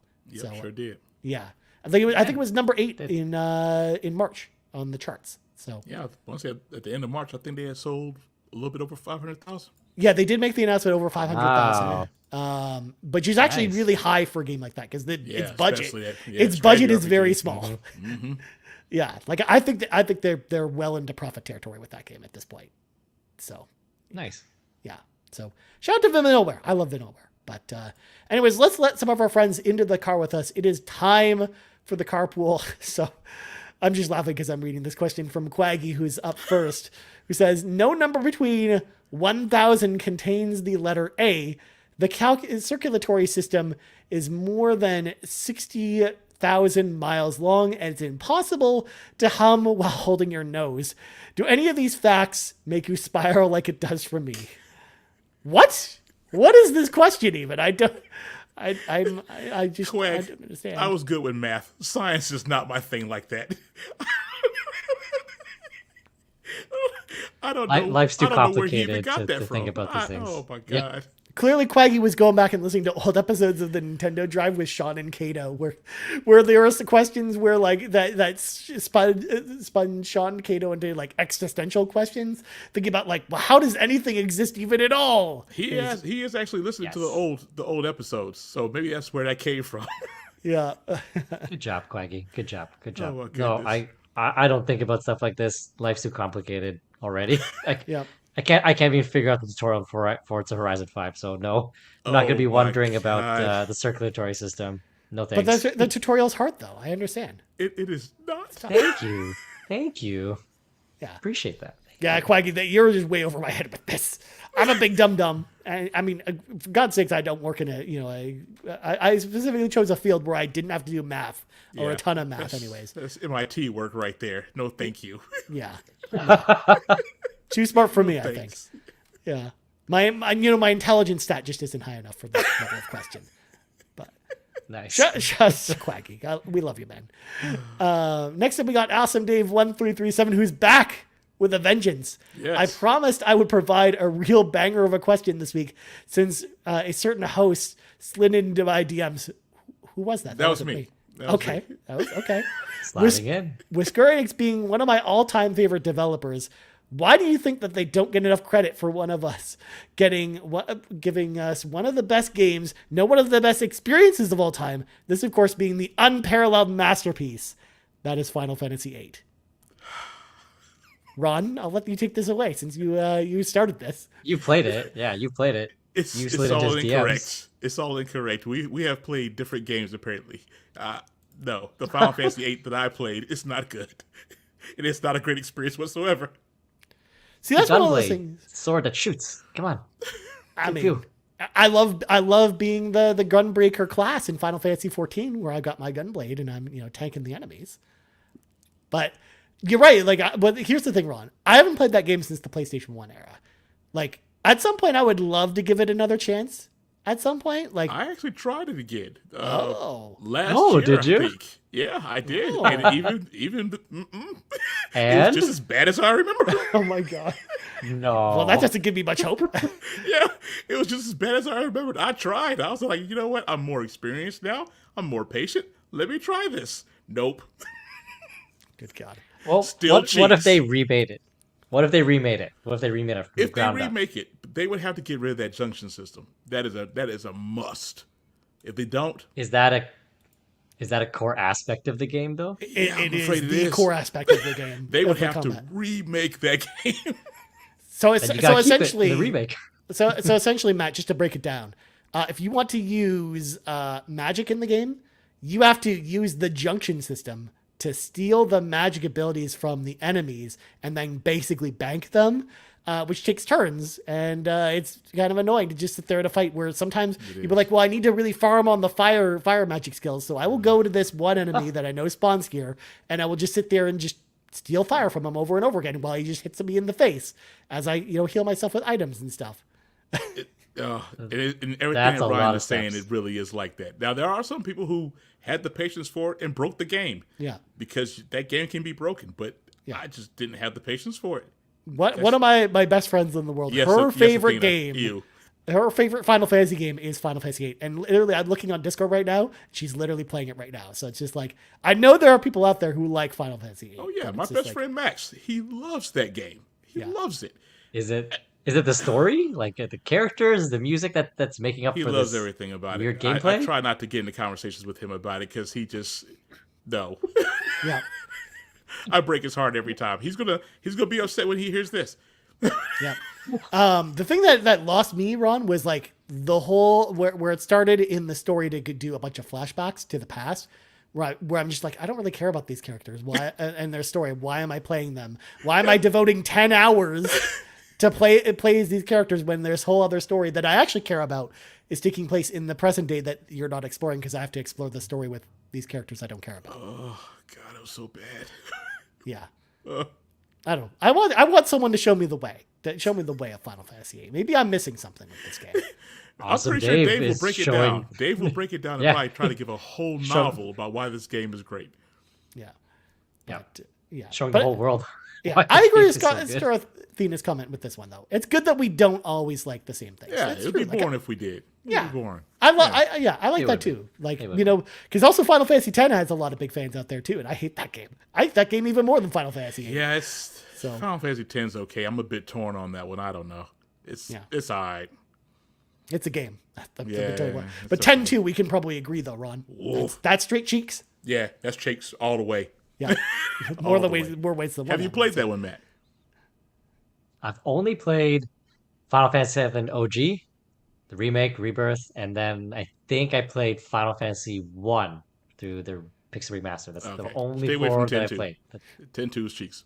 Oh come on, it's play got that. it's got What about, pop, like- pop idols in it, that one, and they changed costumes to change their classes. That very first trailer was the most irritating trailer I think I've ever watched in my life. I hated that so much. I know exactly what you're talking about too. Pop Idols. Yeah, Pop Idols in the game? We'll talk Seriously? about it after the show. Maybe Ryan can even bring up a trailer and you can see how bad it is. oh my god, yeah. Okay. Oh my god, we got trailer Exciting. time after the show. We got that. We got Project Cross Zone trailers to watch. It'll It's be great. good times. Yeah. All right, Black Nice. Wyver's next with a few questions for us. With a showcase / state of play rumored to be occurring soon, what update would you like to see from your favorite developer? So I guess of the developers that we listed as our favorite developers, what would we like to see there? Like I would love to see, maybe something from Sucker Punch. Literally anything at this point. I'll take anything from Sucker Yeah. Punch at this Ghost of point. Tsushima 2 would be nice. Even an announcement that they're working on it would be great. Yeah. I mean, it would be cool if somehow they ended up with the trailer for Dragon Age, Dreadwolf. I think that'd be pretty I'll cool. be fine with that. Yeah. Yeah. Maybe an Arc System Works fighting game, just fit that. Or God forbid, Ron, a brand new Vanillaware game. What's next after Unicorn Oh Overlord? Maybe man. they Oh give us man. that. Yeah, I mean, Can you imagine? yeah, Vanilla's at the point where whatever they come in with, I'll pay attention to. Yeah. I mean, I'm not a strategy RPG guy, and they got me interested in Unicorn Overlord. So See? don't forget about Matt's favorite studio, Ben Studio. I'm pretty That's sure true. he's looking forward to Days Gone too. Hey, man. Oh, that's just mean, okay? I actually liked Days Gone. It's not like the best game ever, but I liked it. Like if you play that game as a comedy, it's pretty funny. Like it's pretty good. Yeah, you You're laughing, laughed but, at it in yeah. that Twitter video you made like 8 times. Like 8 different Matts laughed at that. You're not gonna fool me, Matt. Everybody who saw that video knows how you really think about that game. Yeah. Look.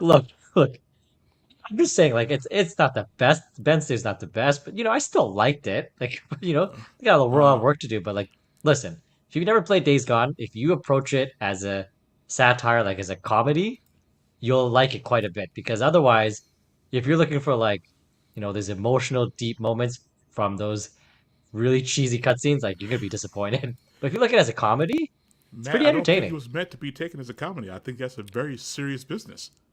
It's the apocalypse. It's you- zombies. Yeah. you gotta make lemonade out of lemons, right? Like if you're looking for, The Last of Us or like God of War emotional stuff, it's not happening in Days Gone. If you're looking at like what's the comical zombie movies like Evil Dead? Yeah. Like- well, Shaun I the mean, Dead. Shaun of the Dead, Zombieland. Shaun of the Dead. Zombie Sure. yeah. Yes. You look at it like that, you'll like it. Okay, but I don't expect Ben Studios to show up anytime soon. If I get the rumored Resident Evil 9 announcement from Capcom, I'll be very happy. As long as I'll be happy if it's 2025. I will be happy and upset if it's 2024. But I'm hoping for I'm fall looking forward to 2024. something. That would be great. No, come on. They won't do you think so? No. Nah, Dragon's it's not Dogma gonna be that Dragon's soon. Ain't Dogma no 2 way. came out this year, right? It did. Yeah, there's no way. It literally came It's out not- like it's a not month and a happening. half ago. Yeah, it's not. Yeah, there's no way Resident Evil then it's coming out in 2024. Like, good God, if that happens. No, there's because way. we keep hearing it actually might be coming out in January, and I think it might actually, I think it might actually be coming out in January. He'll be fine with that. Yes. 2025. Yeah. I'm excellent. I'll I'm be good. I'm like 90% sure that that's actually probably happening. So yeah, we'll see.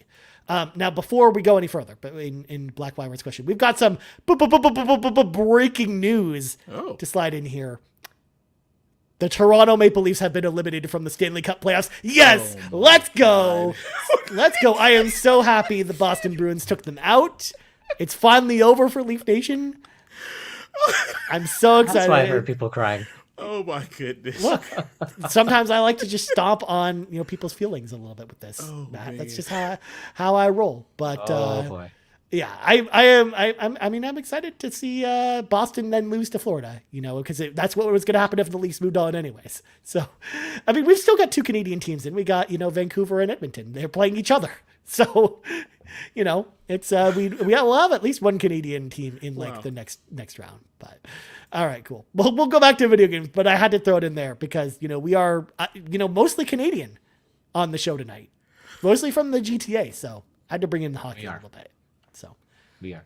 You're very lucky, Ron, because originally at the beginning of the show, I forgot to do this, but I was going to ask who our playoff picks were going to be for hockey, going forward. But I was going to say Calgary Flames only because I've always liked their logo, and they're not even in it. They're not even in it. Yeah. Not even in it. Yeah. Jeez. I like the Oilers. I like the Oilers logo. They've always had a cool one. Yeah. And they even had the weird Todd McFarlane meteor one that looks like the Final Fantasy VII meteor. Yeah. Yeah. Anyways, Black Wyver's next question. What are y'all's thoughts on the PS Plus essential games for May? So I've got them up here on the old screen here. PlayStation Plus monthly games. FC24, Ghost Runner 2, Tunic, and Lightfall. What do you think about this selection for PlayStation Plus this year, y'all? It's not bad. I mean, I tried. Destiny 2. Go ahead. Oh, Destiny 2. Wow. I don't have any interest in. Well, I enjoy that. I really enjoyed Destiny 1, but Destiny 2, me and my friends bounced off of that so fast. But the rest of the games, though, man, Tunic is good. FC24, I'll be willing to give a chance. Ghost Runner, I'm not really sure. It looks good, but I'm not sure that that's my kind of game. But they're all good picks, man. A little something for everybody. I was gonna say I've only played Ghost Runner 1, and it's good, but it's really hard. And I bought it because the internet said if you liked Katana Zero, then you'll enjoy Ghost Runner, and it's true. It's got that cyberpunk aesthetic. You are quickly running through and swiping enemies, but it's in first person. So if you mess up, it basically if you die, you go back and do it all over again. So it's very fast paced. It plays well, but it's really hard. So I mean, No story it's mode on that $3.99, one? so I might check it out. No, just like Katana Zero, there's no story mode. It's get good or you're done. So Yeah, that's what I'm I was talking done. about. Good. Stick with it, man. Go back to it. Yeah. Yeah. For I me, I still own Ghost Runner. Yeah, it's tempting. It's a beautiful game. But yeah, it's rough. It's the only one I'm familiar with. I haven't played Tunic. Heard that's it, but that's a hard game too, isn't it? Tunic? It sure It's a is. tough one. It is. that actually might be harder than Ghost Runner 2, actually. It's probably the hardest game on here. But Multi-pass. Yeah, don't let the fox fool you. yeah. No, it's very cutesy and it's trying to emulate Zelda in all the right ways, but it's also one of the most difficult games I've played in a while. But so obviously, I think that this list is good. Like you said, Ron, I think there's something for everyone. Which is the main thing. I like the variety that's here. I was too, when the new expansion for Destiny 2 is coming out, they give the last expansion away as part of PlayStation Plus, which is what they're doing here with Lightfall. And I'm excited because I never checked out FC24. I like soccer games, so I'm actually interested in grabbing this one. So I'm cool with that. Like I said, Sony's been doing decent, man, with the essential stuff lately. Yeah. No, I think that this is if I compare this with the Game Pass drop that we got for the beginning of May, honestly, I'd rather just have these 4 games in my library versus what Xbox is getting for Game Pass for this month. Because they, one of the best things they have is Tomb Raider Remastered, which is a great game, but I played that game 10 years ago. So I think I think there's a really good selection here. I think Sony has I think this is probably one of the better months for PlayStation Plus, because I think most people will find at least one game that they'll want to try from this. Yeah. And then last question from Black Wyver is, what are some of your favorite snacks or beverages that you consume while gaming? Cheers. Could this be a topic in itself? Probably not, because I don't know how in depth we need to go with snacks and stuff. But also it's one of those things too, where it's we have to ask the question, do you even eat anything while you guys play video games? Because that's a thing that people bring up all the time, where it's most people they find eating while playing video games disgusting. It's going to depend on what kind of game it is. If it's slow enough where you have a little bit of downtime, if it's a turn-based RPG, then yeah. But if you're playing something like God of War or something that's action-based, you don't got no time to be eating and drinking like that. Yeah. It also depends on what you're eating too, because if you're touching your hands, touching the food with your hands, if you're eating a cheeseburger or chicken wings or something and trying to play games. Constantly using a napkin to wipe your hands off before you go back to the controller. Yeah, like I can't mess with that's too much. Yeah, not gonna do that. Because like one of the things that I like to eat while playing games is cereal, because cereal, one, is a great snack, but two, you're eating with a spoon, like you're not physically like touching the cereal or anything like that, so you don't have to worry about any of the like wiping your hands off, like going back and forth between it. Like it's a nice, clean and elegant solution that you can go kind of back and forth with. So I actually like cereal a lot as a snack, like especially, I'll grab, I'm the type of person that'll grab like a bowl of apple cinnamon Cheerios or something, play some video games, and that's kind of a thing. But like, I'm the kind of type of person where you're right. Like if I have to use napkins at all and have to touch stuff, I'm like, I do not want to eat stuff while playing games. At that point, like it's usually just drinking stuff, and usually I like just like I drink a ton of water or pop, and that's kind of my thing. So, what about you, Matt? What do you think about this? I'm gonna be honest. I'm the monster. I'm the one that's eating Doritos and Cheetos while playing video games with my hands. Oh, I'm the monster. I am. Shameful. Oh yeah. Oh yeah. Shameful and proud. I do it. I don't do it every single time. Yeah, seriously. Don't do it every single time, but if I'm like really hungry, then it's like, you know what? Gotta do two things at once. Not gonna hold off on playing some games. So I'll wipe off my hands really quickly on napkins. I mean, I have the hot and spicy pork skins quite a bit, but I use a napkin before I go back to the controller. I can't do that. I use a napkin before I go back. Now I don't wash my hands. Like, and it's really, it's really funny because my best friend, like, he's very meticulous. Like he'll every time if we do play together in person, like he'll wash his hands before he uses his controller, and then he'll wipe his hands before he does it. So he's very particular. So he's seen me eating and playing. He's like, you cannot touch my controller. Like, what if I wipe with a napkin? He's like, no, yeah. He's like, it's disgusting. No freaking way. Like he's so grossed out by that. But it's just because he's very, very clean. And like even when he just looks at my controllers, he's like, what have you done? And I'm like, they still work. He's like, no. Like shame on you, Matt. Shame on you. Basically. How you reacted. Your controls look? Does it look like a homicide scene? You don't think I mean, they work. I think they look fine, but according to his standards, like it's disgusting. I don't know.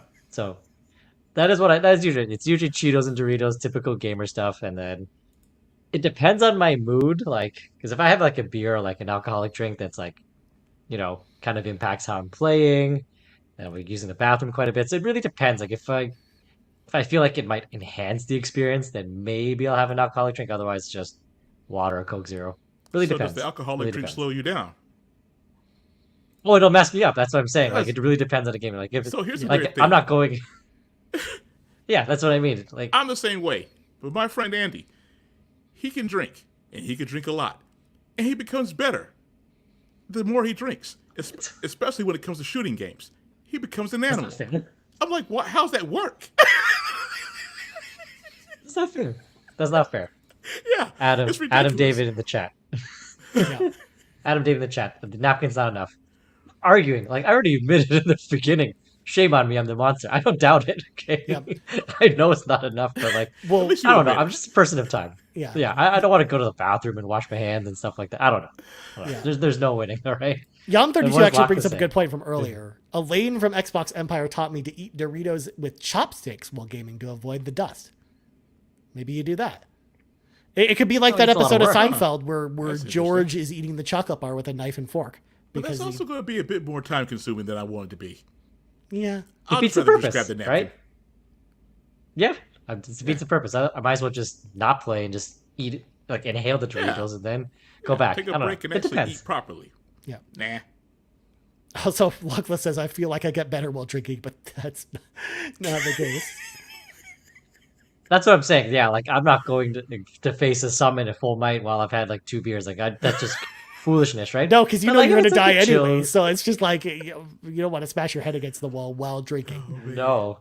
It'd have to be like a chill, cozy game that's like story based. But then I don't know. But at the same time, it's like, well, I don't want to be impacted so much that I don't remember the story and stuff like that. So it really depends. Like I try my best not to get, too much alcohol on play because it kind of ruins the experience. Right? So it depends. It depends. So is that the reason why you think Xenoblade is actually good then?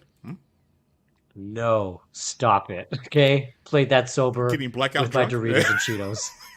No. I mean, that's how you'll get Ron to play Definitely not. Xenoblade again. That's the only way. Whatever it takes. Whatever it takes. Hashtag whatever it takes. Good God. All right. And then the last question of the night comes to us from Kiku, who asks, what are y'all's feelings about random encounters in games? This is an interesting one. This actually skews into our discussion we had this week about the Lunar, the Silver Star, and the Sega CD on the RPG Cave this week. Because if you like random encounters in video games, that is the game for you. Where you'll get into a random encounter, you'll walk literally 2 pixels, random encounter. After that battle's over, you'll walk 1 pixel, random encounter, and then you can walk for like 5 minutes without running into a random encounter again. It's so unbalanced in that game. I can't. I think that's my biggest gripe with like OG RPG games, where it's a random encounter, like you said, wherever you walk. If I'm playing an RPG game, like I don't mind grinding, but it's when I want to. Like I want to see the enemies, I go there, then I do it. I don't want it to be coming up sporadically. And I think in Final Fantasy 1 Pixel Remaster, I think I turned it off because it was driving me insane. Just the amount I was like, I just want to get through this dungeon. Please stop forcing me to fight. Please stop you it. Become more powerful. But That's the whole point. Yeah. That's the whole point. No, I've already got 4 XP, 4 kill. I don't need to become more powerful through yeah. random encounters, okay? They just needed to make sure that you were powerful enough to get through the final experience. That's all. Right. That's right. Usually I don't mind them, I'm but good. sometimes they can't get out of control. I think the only time I found myself raging over random encounters was Suikoden 4 during like the sea travel. Good God. It's like as soon as you get out of a fight, it was almost like you were talking about with Lunar. As soon as you get out of a fight, 2 seconds, bam, another one. And I'll be like, I had to get all the way across the map to somewhere else. I don't have time for 50 fights in between. I was super OP in that game because of that mess. I'm surprised I got through that. Yeah. I think with random encounters, they just have to be well balanced. Because I think there's a way to do random encounters. And actually, I think OG Final Fantasy VII, the first one, actually does a really good job with random encounters. I think not bad at all. Yeah, I think the PlayStation era specifically of Final Fantasy games, all 3 of them, I think actually do random encounters really well. So I think there is a way to do it where it feels balanced. And also I like games like Bravely Default, for example, which give you the ability to totally customize how many random encounters you have. Where if you want to grind, you just turn the random encounters to max, and then you just fight enemy after enemy after enemy. My daughter loved that part. And then you can just turn it off when you don't want to fight any enemies. I like that when the game gives you options to tailor it however you need to. So yeah, I think there's a good way to do random encounters, because I don't think they're an outdated mechanic. I just think they're a mechanic that just needs to be, well refined and well tested during the development process. But anyways, that's gonna do it for tonight's episode of the PlayStation Vibe. But before we go, we got to say thank you to all of our patrons once again over at patreon.com/carpoolgaming, starting with our ultimate producers, Jonathan Brown, the man behind the music on this podcast, but also the Xbox Drive. You can check out his link tree to all of his music for Purple Monkey Entertainment over at linktr.ee/PME/GIB. And also Cwagmire, who humbly reminds you that the best babes are in fact Xenobabes. Our platinum producers, which of course is the official tier of the PlayStation Drive, Robby Bobby Miller and Tim Paullin. And our golden members, which is the second official tier of the PlayStation Drive, Adam K, Anna, Awesome Dave 1337, BobLoblaw, Brad Moore, Brian Reese, Cecily Carrozza, CowboyDangerD, CrocoKyle, Dan and Luma, Dannohh, Emily O'Kelly, Yon32, Patrice Mallette, Peje EP, Shane Erickson, Tim Aulph, and Todd, or Toxic. I for some reason I thought I was blending Todd, Oxtra, and Toxic's name together, and I don't know why. But anyway, shout out to Todd, Oxtra, and Toxic, by the way. Y'all are both awesome. So shout out once again to all of our patrons over at patreon.com/carpoolgaming. If you want to head on over there and get some of those perks for yourself, go head on over there and choose the tier that's right for you. And now, Matt plugs go. You can find me at Nagachaka on Discord, on Twitter. Also started up TikTok with Nagachaka. You go there. You're gonna find some really wacky videos I'm gonna be posting. And on Instagram, I think it's Nagachaka7. Yeah. Gotta think of a better number. I think I could do a better number than number 7. Did you see this comment from if you want Ribo? more- Nagachaka. Yeah, Ribo. Oh, I was honored to follow you. Okay, friend. Thank you. Thank you. Yeah. But yeah, you can The follow me there running for mate, some the running pretty mate. wacky stuff there for sure. Is it just all Nier Automata stuff like your Twitter, or is it something else? I think I'm gonna be posting more wacky videos and kind of those kind of things like that. But truthfully speaking, yeah, you'll probably still see some Nier Automata, Final Fantasy 7 Rebirth. It'll get squeezed in there for sure somehow. Nice. Ron, where can people find you? Savoy Prime on PlayStation, Xbox, Steam, backlogged. Savoy_Prime on Twitter. Nice. As for me, you can find me on the old Twitter, aka X, at Ryan Turford. You can also find us on X at Carpool Gaming, right here at youtube.com/Carpool Gaming. Of course, podcast services around the globe.